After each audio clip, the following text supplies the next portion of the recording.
क्योंकि पुण्यात्माओं ये दासातन का मार्ग है, ये छोटा बन के चलने का मार्ग है। और परमात्मा भी कहते हैं कि एक शत्रु एक मित्र है, भूल पड़ी रे प्राण, यम की नगरी जाएगा शब्द हमारा मान। फिर पूज्य गुरुदेव जी कहते हैं कि हरिजन तो हारा भला और जीतन दे संसार, हारा तो हरि सो मिले और जीता यम की लार। हम नीचों ने इसी जन्म में पूज्य गुरुदेव जी के रहते सहते अपना आत्म कल्याण करवाना है। हम उनसे यही प्रार्थना करते हैं, और यदि ऐसी हमारी इच्छा है तो पुण्यात्माओं पूज्य गुरुदेव जी के रहते सहते हम नीचों ने अपने आप को इस ज्ञान आधार से और प्यार प्रेम से स्वच्छ करना पड़ेगा, साफ करना पड़ेगा। क्योंकि परमेश्वर को वही आत्माएं प्राप्त कर सकती हैं जो प्रेमी आत्मा होती हैं। बिना प्यार के हम परमेश्वर को प्राप्त नहीं कर सकते। संध्या आरती में एक जगह पेज नंबर 52 पे एक परमेश्वर की वाणी भी आती है कि तन मन धन सब अर्पण कीन्या, परम पुरुष जिन आत्म चीन्या, प्रेम प्रकाश भया उजियारा, कहे कबीर मैं दास तुम्हारा। खुद वो सारी सृष्टि का रचनहार हमारे पूज्य गुरुदेव भगवान अपने आप को दासा तन में रखते हुए और हम जैसे दो कोड़ी के नीचों को संदेश दे रहे हैं कि तन मन धन सब अर्पण कीन्या। जिस आत्मा ने इस आध्यात्मिक मार्ग में पैर रखकर पूज्य गुरुदेव से तत्व ज्ञान लेकर सारे शुभ और अशुभ कर्मों की जानकारी लेके जब हर प्रकार से वो आत्मा संशय रहित हो जाती है और अपने गुरुदेव भगवान के चरणों में तन मन धन सहित अर्पण हो जाती है, यानी उस आत्मा का अपना कुछ नहीं रहता। तन मन धन अर्पण का मतलब है वो जीवित मर जाता है। यो गुरु ज्ञान विज्ञान वाणी जीवित ही जग में मरो। तो उस आत्मा का अपना कुछ नहीं रह जाता है, उसको केवल परमात्मा दिखाई देता है, उसको केवल मर्यादा दिखाई देती है, उसको केवल सतलोक की झलक दिखाई देती है। उस आत्मा का फिर यहाँ किसी भी सांसारिक रिश्ते में कोई किसी प्रकार का मोह शेष नहीं रह जाता है। तो परमेश्वर कहते हैं तन मन धन सब अर्पण कीन्या, परम पुरुष जिन आत्म चीन्या।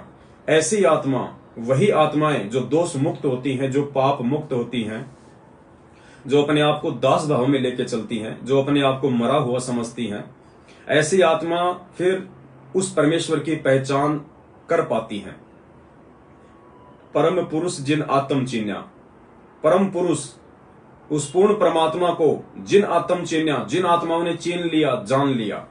कौन सी आत्मा? जो अपना तन मन धन आधीनी के साथ, प्यार के साथ अपना सर्वस्व अपने पूज्य गुरुदेव भगवान के चरणों में न्यौछावर कर देते हैं कि हे परमेश्वर, आपने यहाँ आके इस खोकापुर की जो झूठी महिमा आज से पहले जो बनी हुई थी, परमेश्वर आपने अपने तत्व ज्ञान से हमारी आंखें खोल दी है। परमात्मा, ये तो विषय लोक है, ये तो नश्वर लोक है। परमेश्वर न सुई लेके आए थे, न सुई लेके जा सकते हैं। परमेश्वर, केवल आपकी भक्ति और इस भक्ति से जो प्यार प्रेम का जो पाठ हम पढ़ेंगे, वो चीजें हम लेके सतलोक में जा सकते हैं। तो परमेश्वर कहते हैं तन मन धन सब अर्पण कीन्या, परम पुरुष जिन आत्म चीन्या। ऐसी आत्माएं ही उस परम पिता परमेश्वर की पहचान कर सकती हैं, उनको चीन सकती हैं। प्रेम प्रकाश भया उजियारा, कहे कबीर मैं दास तुम्हारा। जब ऐसा हो जाएगा, आत्मा बिल्कुल जीवित मर जाएगी और अपने सतगुरु के रूप में आए हुए उस परम पुरुष की पहचान कर लेंगी। तो परमात्मा कहते हैं प्रेम प्रकाश भया उजियारा। उसके बाद उस आत्मा में वो प्रेम जागृत होगा, जिस प्रेम के बलबूते पे उस आत्मा को ना कोई जगत में, ना कोई भगत समाज में कोई भी अपना पराया दिखाई नहीं देगा। सब उसको अपने ही लगेंगे, सब उसको एक ही परमात्मा के बच्चे लगेंगे, क्योंकि वास्तविक स्थिति से परमात्मा हमें परिचित करवा चुके होते हैं अपने तत्व ज्ञान के माध्यम से। तो कहते हैं कहे कबीर मैं दास तुम्हारा। परमात्मा कहते हैं जो आत्मा इस प्रकार से मेरे ज्ञान आधार से अपनी रहनी करनी कर लेगी, फिर कहते हैं मैं उस आत्मा का भी दास बनने को तैयार हूं। खुद वो परमात्मा कहते हैं। और पुण्यात्माओं, इससे बढ़कर कोई प्रमाण नहीं हो सकता है। एक पुस्तक है दास न्यास, से पहले उसका जिक्र नहीं किया था आप सभी भाई बहनों को। वैसे दास सतगुरुदेव जी के आशीर्वाद से उस पुस्तक के ऊपर आज से लगभग 4 साल पहले ही एक 1.5 घंटे का वीडियो भगत समाज के लिए बना चुका था, क्योंकि वो पुस्तक में ऐसे ऐसी भाषा का समावेश था, ऐसे ऐसे शब्दों का समावेश था, ऐसी ऐसी कुविचारधारा इस गुरुदेव भगवान से उनकी आत्माओं को दूर करने के लिए पूर्व में जो पूज्य गुरुदेव जी के भगत थे जो बाद में आगे चल के जो गुरुद्रोही हो गए थे, उन लोगों ने पूज्य गुरुदेव जी को नीचा दिखाने के लिए वो पुस्तक लिखी थी, जिसका नाम था शैतान बना भगवान। ये संजय दास जी थे कोई, अभी फिलहाल वो अंबाला में रहते हैं आश्रम बना के। 2000 से पहले वो गुरुदेव भगवान के शिष्य हुआ करते थे। उसके बाद वो गुरुद्रोही हो गए थे, कारण क्या था मुझे नहीं पता उन सब बातों का। उसके बाद उन्होंने एक पुस्तक लिखी थी शैतान बना भगवान, यानी उन्होंने पूज्य गुरुदेव जी की तुलना शैतान से की, कहा कि शैतान बना भगवान। और ऐसे ऐसी बातें उन्होंने उस पुस्तक में लिखी हुई हैं जो बिल्कुल निराधार हैं, क्योंकि वो काल का भयंकर जाल था। काल भगवान नहीं चाहता कि कोई भी संत यहाँ पे सत्य का प्रचार कर ले और इन आत्माओं को मेरे जाल से बाहर लेके निकल जाए। तो उस समय दास ने इस पुस्तक का जिक्र नहीं किया था, लेकिन इस पुस्तक के आधार पे भगत आत्माओं को सांकेतिक रूप में और एक 1.5 घंटे का वीडियो बना के दे दिया था लगभग 4 साल पहले। आज आपको उस पुस्तक का एक पेज थोड़ा सा आपको पढ़ के दिखाएगा, क्योंकि पुण्यात्माओं आज हमारा विषय इसी बात को लेके है। आपने बहुत ध्यान से एक एक शब्द को सुनना है पुण्यात्माओं, ये संदेश बाद में नहीं दिए जाएंगे। आपने एक एक शब्द को बड़े गहराई से बड़े ध्यान से सुनना है।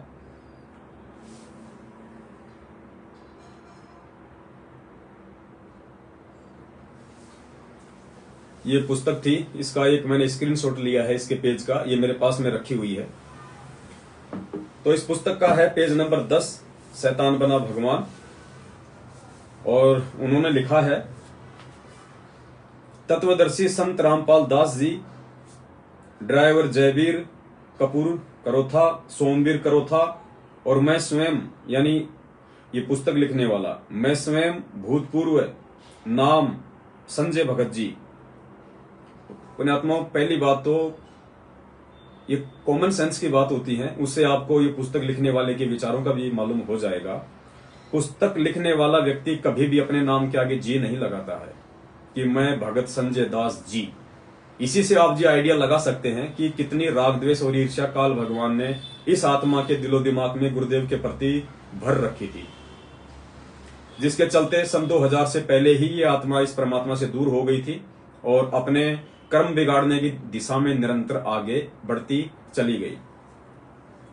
तो इन्होंने लिखा है, ये प्रकरण थोड़ा सा आपको दास एक बार बता देता है। एक बार पूज्य गुरुदेव जी हरियाणा के किसी गांव के अंदर अपने भगत के यहाँ पे सत्संग करने के लिए गए हुए थे, और शायद उस परिवार के दूसरे जो मेंबर थे उनको ये गवारा नहीं था कि संत रामपाल जी यहाँ पे आके जो है अपना ज्ञान प्रचार करें। तो उन्होंने अपने किसी दूर के रिश्तेदार को सतगुरुदेव जी को नीचा दिखाने के लिए, उनके साथ में अभद्र व्यवहार करने के लिए, उनको डराने के लिए, धमकाने के लिए, आम व्यक्ति समझ के, आम संत समझ के, और कुछ लोगों को उनकी पिटाई के लिए बुलवाया था। लेकिन गुरुदेव का सत्संग हो गया था और गुरुदेव अपने कुछ भक्तों के साथ वापस, छोटी गाड़ी थी मारुति 800, गुरुदेव सत्संग करके वापस जा रहे थे उस गांव से। तो रास्ते में वो लोग जो है वो टकरा गए जिन लोगों को पूज्य गुरुदेव जी को नीचा दिखाने के लिए बुलाया गया था। तो ये जो संजय है, जो पुस्तक का लेखक है, अब ये उसी बात का ये जिक्र कर रहा है। तत्वदर्शी संत रामपाल दास जी, ड्राइवर जयवीर कपूरा करोथा, सोमवीर गांव करोथा, मैं स्वयं, भूतपूर्व नाम संजय भगत जी और सेवक सुनील एक टाटा सुमो गाड़ी में बैठकर, सॉरी दास माफी चाहता है, मारुति 800 नहीं, टाटा सुमो गाड़ी में बैठकर चिड़ी से लाखन माजरा रोड पर चले। दिव्य दृष्टि का प्रमाण, यानी पूज्य गुरुदेव जी को नीचा दिखाने के लिए कि उन्हें यह भी नहीं पता था कि आगे क्या होने वाला है उनके साथ में। तो कह रहा कि संत रामपाल जी की दिव्य दृष्टि का प्रमाण 1997 में कबीर साहिब ने दर्शन दिए, इसका प्रमाण। मतलब व्यंग्यात्मक रूप से यहाँ पे जो संजय जी हैं वो इन शब्दों का प्रयोग कर रहे हैं। समय समय पद संभालते रहते हैं प्रमाण। तो चिड़ी गांव से एक मारुति कार पीछे लगी और उसने 2 किलोमीटर गांव से दूर जाकर संत रामपाल जी की गाड़ी के आगे अड़ा दी। तीन बदमाश टाइप के नौजवान लड़के उतर कर आए और आते ही गाड़ी की चाबी निकाल ली, हम सबको नीचे उतार लिया। यानी ये संजय जो लिख रहा है यहाँ पे, ये कह रहा है कि मैं भी था उस समय साथ में। तो उन तीनों लड़कों ने गाड़ी की चाबी निकाल ली और हम सबको नीचे उतार लिया, हम सबको नीचे उतार लिया।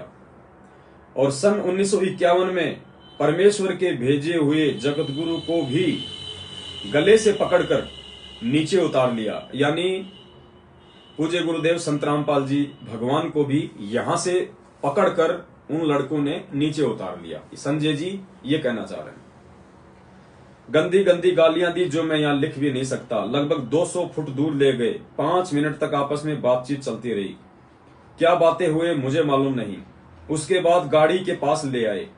हम सबके कान पकड़वा दिए और कहा यदि ऊपर उठोगे तो जान से मार देंगे, और हमारी पिटाई करने लगे। और जगत गुरु जी के कान भी पकड़वा दिए और लात घुसे मार कर बोल रहे थे। यानी पूज्य गुरुदेव जी का यहां से कॉलर पकड़ा, पूज्य गुरुदेव जी को गालियां निकाली उन्होंने।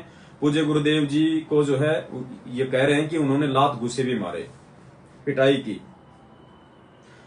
और जगत गुरु जी के कान भी पकड़वा दिए और लात घुसे मारकर बोल रहे थे कि बोल मेरी मौसी के घर फिर नहीं जाएगा, यानी दोबारा सत्संग करने नहीं जाएगा। जगत गुरु जी मना कर रहे थे, कभी नहीं जाऊंगा, आज बख्श दो, फिर प्रचार करेगा। तत्वदर्शी जी बोल रहे थे कभी नहीं करूंगा। और नाक से 7 लकीर भी निकलवाई। यानी ये लेखक जो है ये कह रहा है कि उन 3 लड़कों ने पूज्य गुरुदेव जी के नाक से जमीन में 7 बार जो है लकीरें भी खिंचवाई कि आज के बाद मैं इस गांव में सत्संग करने नहीं आऊंगा। जगत गुरु जी मना कर रहे थे कभी नहीं आऊंगा, आज बख्श दो, फिर प्रचार करेगा। तत्वदर्शी जी बोल रहे थे कभी नहीं करूंगा, और नाक से 7 लकीर निकलवाई और कहने लगे आज तो छोड़ देता हूं, अगर आगे कहीं हरियाणा में प्रचार करते मिल गया तो घसीट घसीट कर मारूंगा, जा भाग जा हरामजादे। और इतना कहकर पिटाई करते करते चाबी वापस दे दी और हमारे को कहने लगे कि इस लुच्चे आदमी की गलियां मिल गए तो दोबारा तुम्हारा भी नंबर लगेगा। भक्तों को बताई तो सुबह महेंद्र, विजेंद्र, राजेंद्र, जयवीर आदि सभी को कहने से पुलिस रिपोर्ट करवाई। झूठा इल्जाम महंत दया सागर के भाई पर लगाया। महेंद्र ने मुझे आगे करके, क्योंकि किसी को नहीं पता था कि किसने पिटाई की है और क्यों की है। तो ये एक पेज नंबर 10 था जो दास को आपने सुनाया है उस पुस्तक का। पुण्यात्माओं, आज का हमारा जो विषय है वो इसी बात को लेके है कि इस भक्ति मार्ग पे हम तब तक सफल नहीं हो सकते, हम तब तक उस परमपिता परमेश्वर के हृदय में जगह नहीं बना सकते जब तक हम इस परमपिता परमेश्वर के जैसा बनने का प्रयास नहीं करेंगे। परमात्मा की खुद की वाणी है कि कीट न जाने भृंग को गुरु कर ले आप समान। परमेश्वर हमें अपने जैसा बनाना चाहते हैं और परमेश्वर ने कहा कि संत ना छोड़े संतता, चाहे कोटिक मिले असंत। गुरुदेव के साथ में किस प्रकार की ये घटना हुई, जबकि वे तो सारी सृष्टि के रचनहार हैं, 1951 में इस पृथ्वी पे साक्षात प्रकट हैं, लेकिन परमेश्वर एक संत रूप में है, परमात्मा एक साधु रूप में प्रकट है। और साधु रूप में, संत रूप में परमेश्वर की खुद की वाणी है, खुद का वचन है, इसलिए परमात्मा उस वचन को नहीं तोड़ सकता कि संत ना छोड़े संतता, चाहे कोटिक मिले असंत। चाहे कितने ही दुष्ट प्रवृत्ति के लोग क्यों न टकराएं, जो भगत होता है, संत होता है, साधु होता है, वो कभी अपने गुणों के विपरीत जो क्रिया है वो नहीं करता है। तो इस भाई के अनुसार यहां हमारे पूज्य गुरुदेव जी को,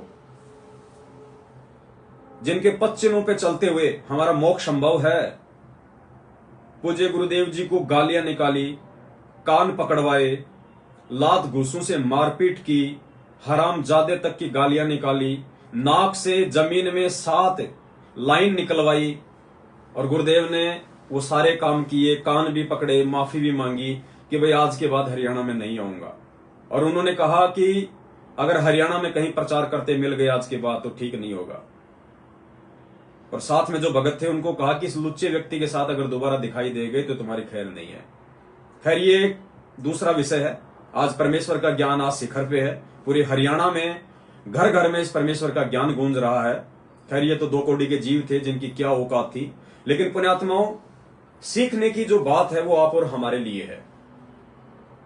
काल भगवान ने इस पुस्तक के माध्यम से पूज्य गुरुदेव जी को बदनाम करने की कोशिश की, लेकिन ये परमात्मा है, तू डाल डाल तो मैं पात पात। काल भगवान के चाल से ही परमात्मा अपना काम सफल करता है।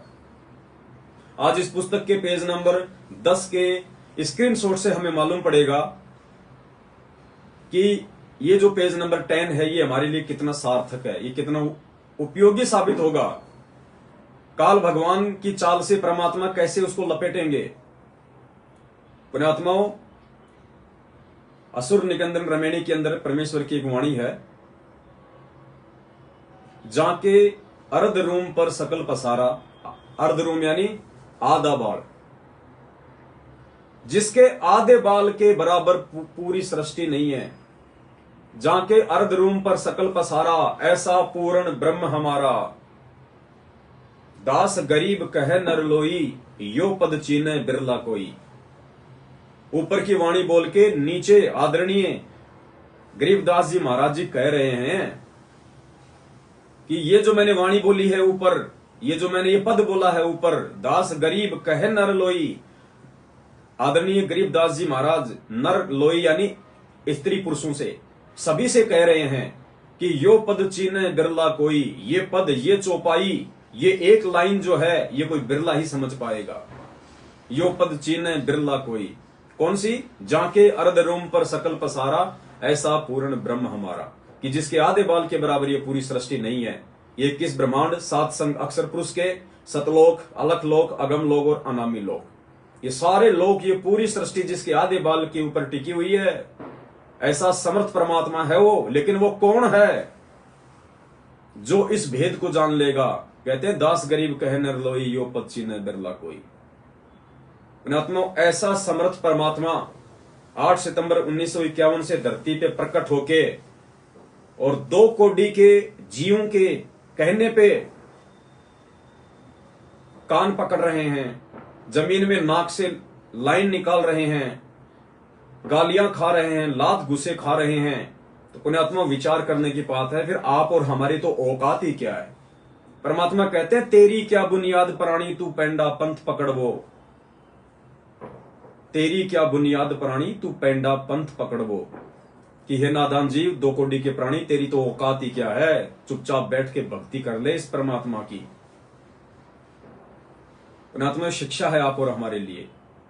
जब हमारा भगवान समर्थ होते हुए इतनी आधीनी दिखा रहा है, उन्हें पता है कि ये मेरे ही बच्चे हैं और कौन से बच्चे को मारूं। क्योंकि जब बच्चा काल प्रेरित होता है, जब बच्चा कुसंगत में पड़ जाता है, तो पूज्य गुरुदेव भगवान ने कहा कि वो बच्चा शराब के नशे में अपने बाप की भी पिटाई कर देता है, लेकिन बाप के दिल में फिर भी उसके लिए कोई वैर भाव पैदा नहीं होता। जो मैं पूत कपूत हूं बहुर पिता को लाज। बेटा अगर कपूत हो जाए, नालायक हो जाए, लेकिन बाप को उसकी चिंता होती है, उसकी शर्म होती है। तो ये वो परमात्मा है पुण्यात्माओं। तो पुण्यात्माओं, अब हम आगे बढ़ते हैं आज के उस महा खुलासे की तरफ। और दास को लगता है कि आज परमेश्वर ने जो मेहर बख्शी है, उसके बाद दास ने उस शब्द को सुना और सुनते सुनते ही परमात्मा ने दास को वो प्रेरणा की जो आज से पहले तकरीबन सैकड़ों बार दास इस शब्द को सुन चुका है अंत तक। लेकिन दास के भी कभी भी ये चीज दिमाग में नहीं घुसी कि इसमें इतना बड़ा रहस्य छुपा हुआ था, इतना बड़ा सार छुपा हुआ था। इससे बड़ा कोई रहस्य नहीं हो सकता कि गुरुदेव खुद कह रहे हैं कि मैं ही कबीर परमात्मा हूं। सैकड़ों बार दास ने सुन लिया था, लेकिन पुण्यात्माओं, परमात्मा कहते हैं कि जब ठीक का समय आता है तभी परमात्मा उन चीजों को समझने और समझाने की दया बख्शते हैं। तो आज वो महाखुलासा है पुण्यात्माओं। और इस खुलासे को सुनने के बाद भी यदि कोई आत्मा अपने पूज्य गुरुदेव भगवान को पंच तत्व से दूर, भौतिक शरीर से दूर, विदेह रूप में स्वीकार नहीं करती है, शब्द रूप में स्वीकार नहीं करती है, तेज पुंज की देह के रूप में स्वीकार नहीं करती है, 8 सितंबर 1951 के दिन प्रकट हुए स्वीकार नहीं करती है, तो पुण्यात्माओं ये उनका बैड संस्कार होगा। फिर वो आत्मा, उस आत्मा के लिए बड़ा मुश्किल हो जाएगा इस परमात्मा की पहचान करना। और फिर परमेश्वर ने कह दिया है कि 1000 साल तक ये मार्ग चलेगा, यानी 1000 वर्ष तक परमात्मा की भक्ति चलेगी। इसका मतलब क्या है? इसका मतलब ये है कि वर्तमान में गुरुदेव के शरीर में रहते सहते केवल वही विशेष पुण्य आत्मा कि गोता मारूं स्वर्ग में जा बैठूं पाताल, गरीब दास ढूंढता फिरूं अपने हीरे मोती लाल। वो विशेष आत्मा ही गुरुदेव के शरीर में रहते सहते सतलोक जाएंगी, जो आज जीते जी इस परमेश्वर को पहचान लेंगी कि तन मन धन सब अर्पण कीन्या और परम पुरुष जिन आत्म चिन्या। जिस आत्मा ने उस परम पुरुष को चीन लिया, पहचान लिया गुरुदेव के रहते सहते, तो वो विशेष संकेत अब पूज्य गुरुदेव भगवान के आशीर्वाद से, उनकी मेहर से, जो परमेश्वर ने दास के ऊपर दया बख्शी, केवल परसों जैसे बहन ने वो वाणी भेजी और कहा कि भाई मुझे कुछ विशेष इसमें समझ में आ नहीं रहा, आप पे मालिक की थोड़ी मेहर है, आप जी जरा इसको चेक कीजिए। तो आज से पहले तो दास ने भी वो वाणी सैकड़ों बार सुनी थी, लेकिन कभी दिमाग में आया नहीं। और जैसे ही उस बहन ने भेजा, देखो पुण्यात्मा, ठीक का समय आता है तभी परमात्मा सद्बुद्धि देता है, ज्ञान योग खोलता है। और दास ने वो वाणी सुनते सुनते ही परमात्मा ने तुरंत ऑटोमेटिक वो भेद भी दे दिया कि बेटा इसमें ये है, इसका वास्तविक अर्थ, इस वाणी का जो सार है इस शब्द का, बेटा ये है। और अब अपने भाई बहनों को साध संगति के माध्यम से मेरी महिमा का प्रचार करते हुए उनको बता, और जो मेरी अधिकारी हंस आत्मा होगी वो उस शब्द को सुन के, उस वाणी को सुन के, और जिस प्रकार से अब परमेश्वर के आशीर्वाद से उसको समझाया जाएगा, तुरंत जो मेरी अधिकारी हंस आत्मा होगी वो तुरंत स्वीकार कर लेगी। वो शब्द उसकी आत्मा से चिपक जाएंगे कि इस वाणी का यही अर्थ है, इसके अलावा कोई दूसरा अर्थ नहीं है। और आज से पहले समझ में क्यों नहीं आया? जय हो बंदी छोड़ के, परमेश्वर की जय हो।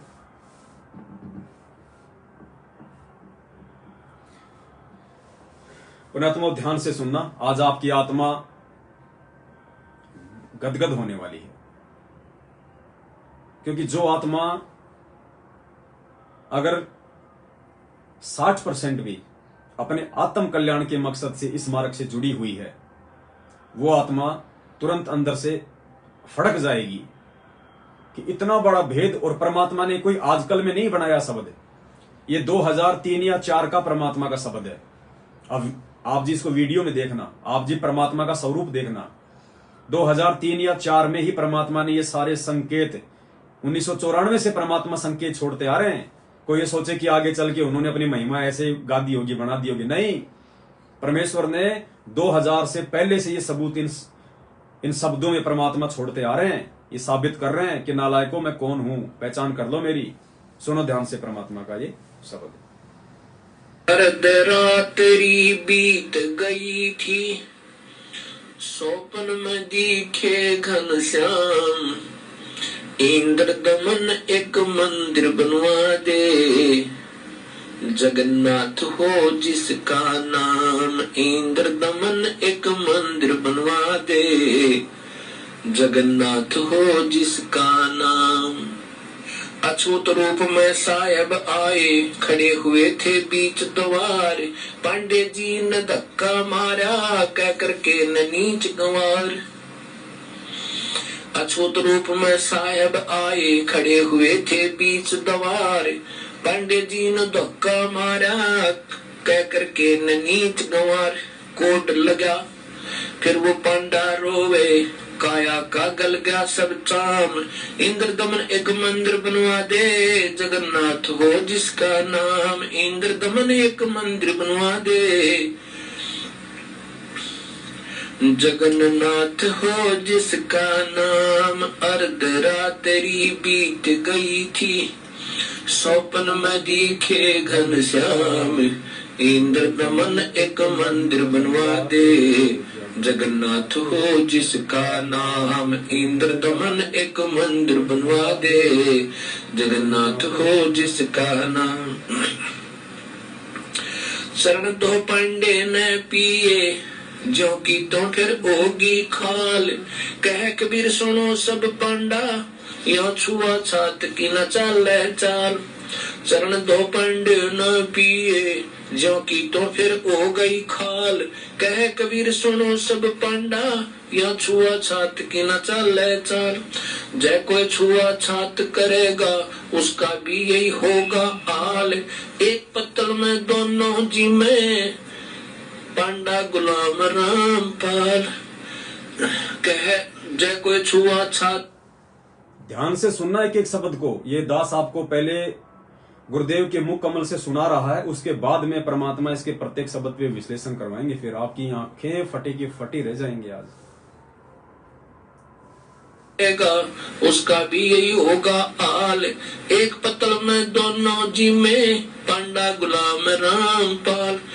इसमें कौन सा भगवान बदल गया, वो है कृष्ण ओए राम।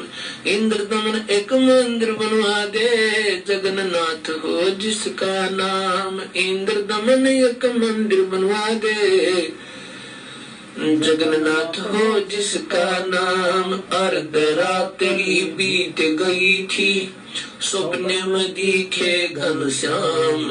इंद्र दमन एक मंदिर बनवा दे, जगन्नाथ हो जिसका नाम। इंद्र दमन एक मंदिर बनवा दे, जगन्नाथ हो जिसका नाम। अब सुनेंगे दोबारा ध्यान से। अर्धरात्रि बीत गई थी, सोपन में दिखे घनश्याम।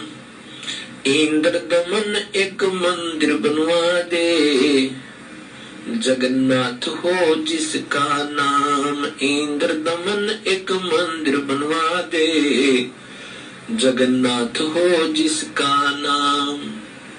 अछूत रूप में साहेब आए, खड़े हुए थे बीच द्वार। पांडे जी ने धक्का मारा, कह करके न नीच गंवार। परमपिता परमेश्वर सतगुरु रामपाल जी भगवान हमें इस शब्द के माध्यम से जगन्नाथ जो कि उड़ीसा में है, उस मंदिर की ये विशेषता हमें बता रहे हैं कि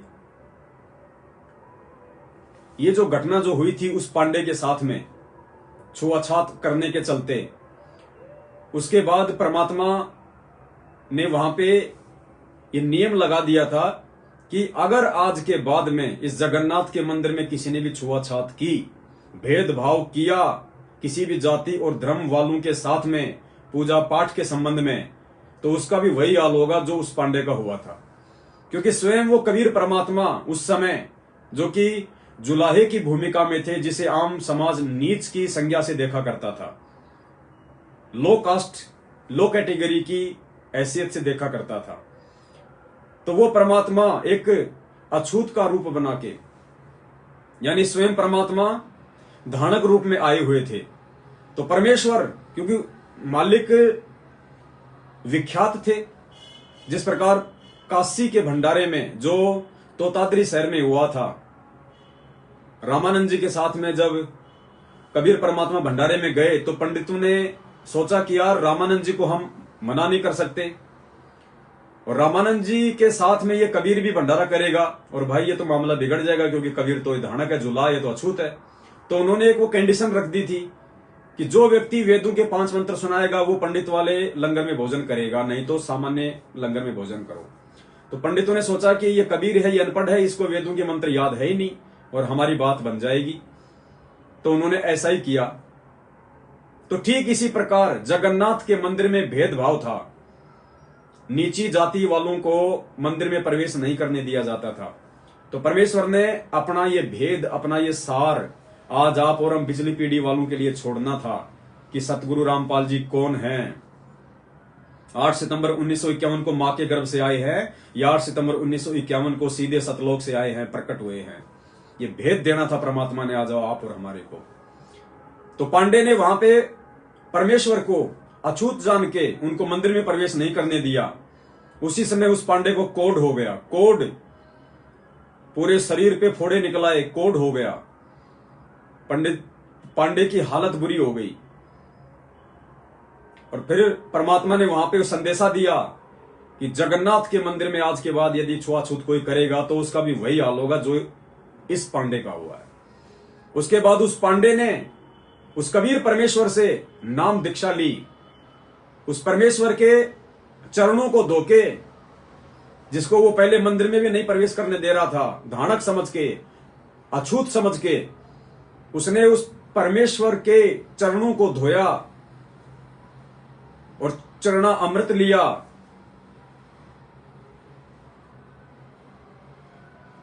और परमेश्वर ने कहा कि आज के बाद यदि कोई ऐसा करेगा तो उसके साथ भी यही हाल होगा।